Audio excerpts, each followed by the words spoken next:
नमस्कार। 2024 लोकसभा चुनाव से जुड़ा कैपिटल टीवी का खास शो 24 कदम विपक्ष बेदम देख रहे हैं आप, और मैं हूं आपके साथ पूजा। 2024 लोकसभा चुनाव के लिए बीजेपी ने मिशन बंगाल का शंखनाद भी कर दिया, पर विपक्ष अपनी रणनीति पर ही उलझा नजर आ रहा है। सीट शेयरिंग को लेकर मामला बिगड़ता ही जा रहा है, साथ ही विपक्ष के पीएम कैंडिडेट पर भी घमासान मचा है। पीएम के चेहरे को लेकर शरद पवार ने कहा कि अगर लोकसभा चुनाव 2024 से पहले पीएम पद के चेहरे की घोषणा नहीं की जाती है तो इससे कोई फर्क नहीं पड़ेगा। तो केजरीवाल ममता बनर्जी ने अपनी चाल चलते हुए पहले ही कह दिया था कि मल्लिकार्जुन खड़गे को पीएम कैंडिडेट बनाया जाए। तो पीएम की दावेदारी को लेकर विपक्ष बेदम नजर आ रहा है। तो वहीं नेशनल कॉन्फ्रेंस के सांसद फारूक अब्दुल्ला ने एक ऐसा बयान दे दिया जिससे विपक्ष की मुसीबत बढ़ गई है। फारूक अब्दुल्ला ने कहा कि अगर भारत ने पाकिस्तान के साथ बातचीत के जरिए कोई समाधान नहीं निकाला तो उसका हश्र गाजा और फिलिस्तीन जैसा ही हो सकता है, जिन पर इजरायली सेना बमबारी कर रही है। तो आज इन्हीं मुद्दों पे चर्चा करेंगे। मेरे साथ स्टूडियो में मौजूद हैं कैपिटल टीवी के editor in chief doctor Manish Kumar और एग्जीक्यूटिव एडिटर राजीव जी। सर, आप दोनों का ही बहुत बहुत स्वागत है। धन्यवाद। सर, मेरा पहला सवाल आपसे है, पीएम कैंडिडेट को लेकर क्या कुछ चल रहा है विपक्ष में? देखिए, कुछ दिन पहले राहुल गांधी शरद पवार से मिले और उस मीटिंग का लग रहा है नतीजा यही है कि कांग्रेस पार्टी ने अपनी स्ट्रेटजी के तहत शरद पवार से ये बयान दिलवाया है। दिक्कत क्या है, ये जो गठबंधन है 28 मुंह है इसके पास और किसी में कोई कोऑर्डिनेशन नहीं है। किसी को कुछ बोलना होता है, किसी को कुछ बोलना होता है, किसी को कुछ बोलना होता है। बेसिक चीज क्या है, कांग्रेस पार्टी अपने सोशल मीडिया हैंडल से, अपने प्रचार तंत्र से वो ममता बनर्जी या केजरीवाल या अखिलेश यादव या किसी दूसरे लीडर को प्रधानमंत्री पद के लिए कैंपेन तो नहीं कर सकती। ये बेसिक चीज समझ लीजिए। कांग्रेस की रणनीति क्या है, अभी चुपचाप बिना किसी चेहरे के चुनाव लड़ लो और चुनाव के बाद कहेंगे वे अगर जीत गए तो राहुल गांधी बनेंगे, हार गए तो कोई बात ही नहीं है। कांग्रेस पार्टी ये चाहती है कि किसी भी कीमत पे राहुल वर्सेस मोदी ना हो। क्यों? ये फिसड्डी आदमी, वो टिकेगा ही नहीं। तो शरद पवार ने बयान दे दिया भाई कि चेहरा जो है वो नहीं भी होगा तो कोई दिक्कत नहीं है। तो इतने एक्सपीरियंस व्यक्ति हैं। अभी दिल्ली में जो 5 स्टार होटल में मीटिंग हुई गठबंधन की, जब ममता बनर्जी ने ये प्रपोजल दिया उस वक्त मुंह में दही जमा हुआ था जी। तो ये स्ट्रेटजी के तहत कहा गया है। अब शरद पवार को पूछ कौन रहा है? ममता बनर्जी कह रही है भाई चेहरा हो, केजरीवाल कह रहा है चेहरा हो, नीतीश कुमार कह रहा है चेहरा हो, लालू यादव पहले से ही दूल्हा डिक्लेयर कर चुके हैं लोगों को, और तो और महाराष्ट्र के अंदर उद्धव ठाकरे भी कह रहे भाई चेहरा होना जरूरी है और उद्धव ठाकरे का चेहरा सबसे सुंदर है, मोदी के सामने भिड़ा दो। तो ये कंफ्यूजन। अखिलेश यादव भी हैं वैसे कतार में। आपने बिल्कुल सही कहा। पूरे लखनऊ में पोस्टर लगा हुआ है कि भाई सबसे युवा राष्ट्र प्रधानमंत्री जो है देश को चाहिए, अखिलेश यादव जो है कल्याण करेंगे। तो ये जो बयानबाजी की जा रही है वो एक स्ट्रेटजी है, लेकिन इस स्ट्रेटजी का खामियाजा क्या है, ये बात इंडी गठबंधन के लोगों को समझ में आ जाना चाहिए।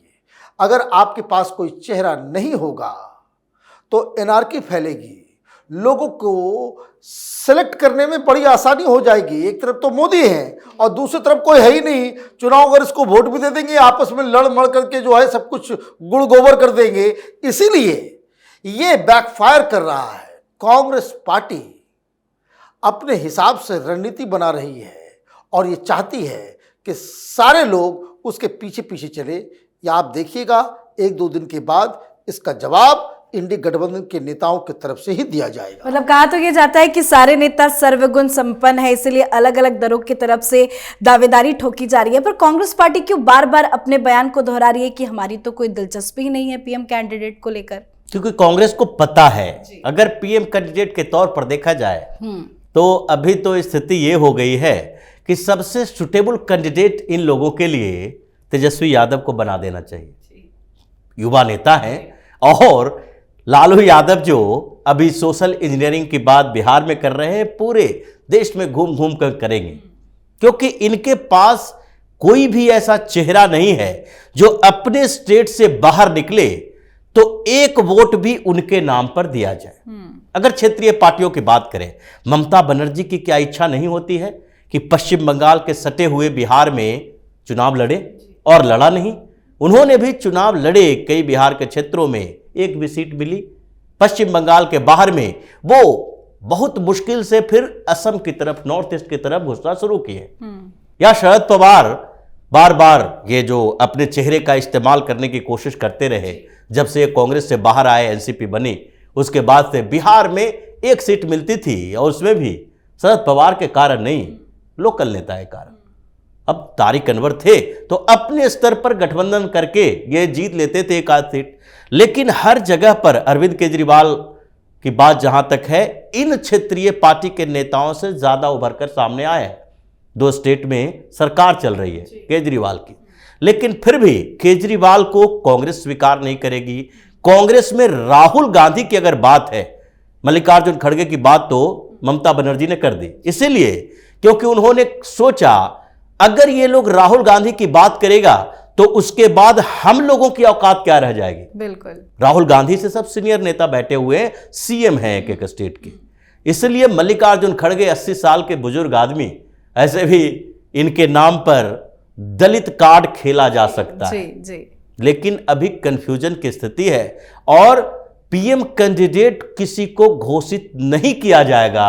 ये अंतिम समय तक इंडी अलायंस इसी तरीके के कंफ्यूजन में बनी रहेगी। अगर ममता के प्रस्ताव को भी एक्सेप्ट नहीं किया जाता है तो भी विवाद बढ़ेगा। देखिए, विवाद हर चीज में है, विवाद हर चीज में। ममता बनर्जी वो साथ में नहीं लड़ेंगी, कांग्रेस पार्टी 2 सीटों पर लड़ेगी। कल हम लोगों ने प्रोग्राम में एक खबर दी थी कि कांग्रेस पार्टी 10 लोगों की लिस्ट तैयार कर रही है। आज पटना में ये लालू यादव की पार्टी की तरफ से एक और खबर जो है वो पेश कर दिया गया कि नीतीश और लालू के बीच गठबंधन का सीट शेयरिंग का फॉर्मूला जो है वो तय हो गया है। हालांकि उसको कोई अभी डिनाई नहीं किया है, लेकिन सीट शेयरिंग का फॉर्मूला तय हो गया है। क्या तय हुआ है? तो दोनों 15-15 पे लड़ेंगे। ये खबर आप देखिए, ये मीडिया वॉर ये आपस में ही गठबंधन वाले कर रहे हैं। ये खबर आई कि 10 कांग्रेस पार्टी लेना चाह रही है। इससे पहले मामला डिस्कशन और बातचीत के टेबल पे पहुंचे, उससे पहले जो है एक खबर निकाल दी गई कि 15-15 पे दोनों एग्री कर गए हैं और कांग्रेस पार्टी को सिर्फ 5 सीटें देंगे। लीजिए, 5 सीटों पे जो है लटका दिया गया और बाकी जो है वो कम्युनिस्ट पार्टी को, कम्युनिस्ट सीपीएम को दो और सीपीआई-एमएल को दो। अब आप ये समझिए कि इस तरीके से जब आपस में ही खबर को प्लांट किया जा रहा हो, कोई बातचीत नहीं हुई हो, कोई लीडर मिल नहीं रहा हो, कहीं कोई सुगबुगाहट नहीं हो, ये आपस में ही कुश्ती कर रहे हैं, तो इसका मतलब क्या है? इसका मतलब ये है कि जैसा मैं बार बार कहता हूँ, गठबंधन होगा तो उसके लिए ज़रूरी है क्लियर कट नेता हो, क्लियर कट विचारधारा हो और क्लियर कट मुद्दे हों। आपस में ये लड़ रहे हैं। मीटिंग, दिल्ली की मीटिंग के बारे में खबर आई, कुछ लोगों ने कहा कि भाई ऐसा है, प्रधानमंत्री मोदी पे अटैक करना बंद कीजिए, प्रधानमंत्री को जितना आप अटैक करोगे उतना ज़्यादा है नुकसान होगा। लेकिन ढाक के 3 पात, मीटिंग खत्म, कांग्रेस पार्टी का भोंपू फिर चालू हो गया, फिर मोदी मोदी मोदी मोदी करना ये लोग शुरू। तो ये जो प्रधानमंत्री को लेकर के है, मूल झगड़ा तो यही है। और सबसे बड़ी चीज़ क्या है कि इनको ये बात समझ में नहीं आ रही है कि 2024 के मई में ये प्रधानमंत्री के ऑफिस में कोई वैकेंसी नहीं निकलने वाला। प्रधानमंत्री मोदी कहीं नहीं जा रहे हैं। जी, तो सीट शेयरिंग पर पेच फंसा हुआ है, पीएम कैंडिडेट को लेकर भी पेच फंसा हुआ है, लेकिन इनके ही गठबंधन के नेताओं की तरफ से जिस तरह से बयान सामने आ रहे हैं, उस पे सभी नेताओं ने क्यों चुप्पी साध रखी है? क्योंकि फारूक अब्दुल्ला ने भारत पाकिस्तान के रिश्ते पर एक विवादित बयान दे दिया, बाकी नेता क्यों चुप बैठे हैं? देखिए, इनको चुप रहना ही है जी। ये कौन है फारूक अब्दुल्ला जो बात बोले हैं, उसमें से कांग्रेस उससे पहले से ही सहमत रही है।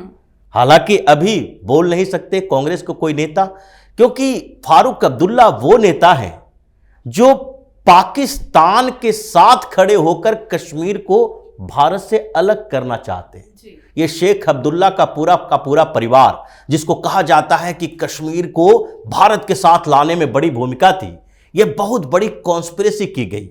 उस समय वहां के राजशाही को खत्म करने के लिए, ताकि हरि सिंह रहेंगे तो किसी भी स्तर पर हिंदू राजा किसी मुस्लिम स्टेट में नहीं जा सकता। तो इन लोगों ने क्या किया, शेख अब्दुल्ला ने आंदोलन चलाया लोकतंत्र की। फारूक अब्दुल्ला भी वही करते रहे। जब कोशिश करके थक गए ये लोग कि अब कुछ नहीं होने वाला है, तो पाकिस्तान को बीच बीच में इनपुट देते रहे। आज वही बात कर रहे हैं। पाकिस्तान में फिर चुनाव हो रहा है, नवाज शरीफ प्रधानमंत्री बन सकते हैं, फिर से बातचीत के टेबल पर आना चाहिए। पाकिस्तान से बातचीत करवाने के लिए कांग्रेस की सरकार चाहिए इन लोगों को। और ये लोग जो सनातन विरोधी थे अब देशद्रोही हो चुके हैं, इसलिए इन लोगों के पास बोलने के लिए नहीं है, एक्सेप्ट करने के लिए है।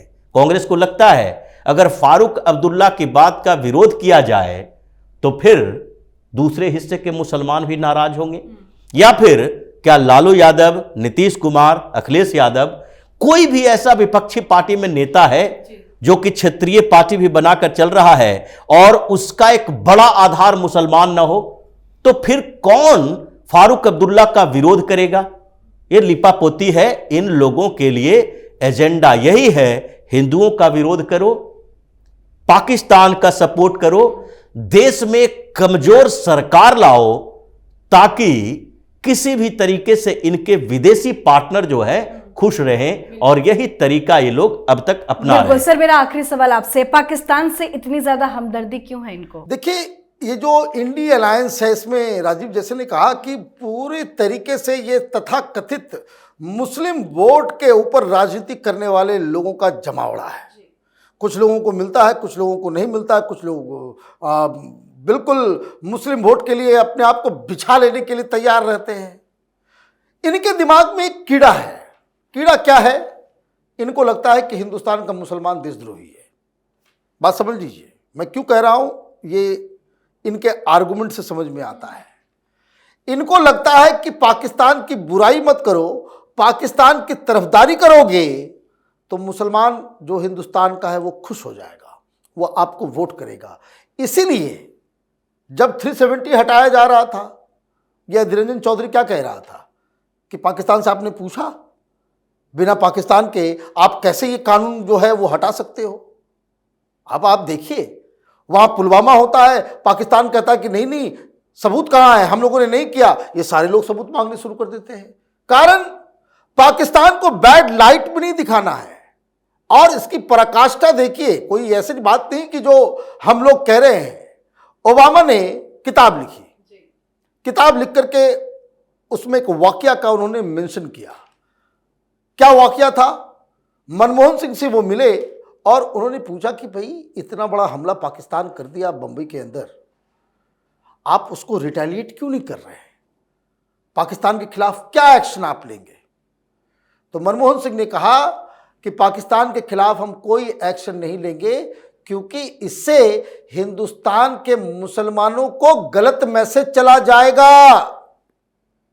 ये ओबामा की किताब में उद्धृत है। तो आप समझिए कि पाकिस्तान के ऊपर अटैक करेंगे तो कुछ करेंगे तो हिंदुस्तान का मुसलमान जो है वो नाराज हो जाएगा। मतलब ये कि हिंदुस्तान का मुसलमान जो है वो पाकिस्तान का पैरोकार है, देशद्रोही है। तो पाकिस्तान क्यों नहीं शिफ्ट हो जाते? वही क्या बात है। सर, आप दोनों का बहुत बहुत धन्यवाद। धन्यवाद। तो विपक्षी दलों के अलायंस इंडिया ब्लॉक में सब कुछ ठीक नहीं है। दिल्ली की चौथी बैठक में मल्लिकार्जुन खड़गे को पीएम फेस घोषित करने के प्रस्ताव पर रात खत्म नहीं हो रहा। नीतीश कुमार की नाराजगी की खबरों के बीच अब शरद पवार के भी खफा होने की जानकारी सामने आई। शरद पवार ने इशारों में कहा कि पीएम कैंडिडेट की जरूरत नहीं है, तो वहीं इंडिया अलायंस के नेताओं की तरफ से बार बार ऐसे बयान सामने आ जाते हैं जिससे विपक्ष की मुसीबत दोगुनी होती जा रही है। इस पे आप अपनी राय कमेंट कर लिखें। देखते रहिए कैपिटल टीवी। नमस्कार।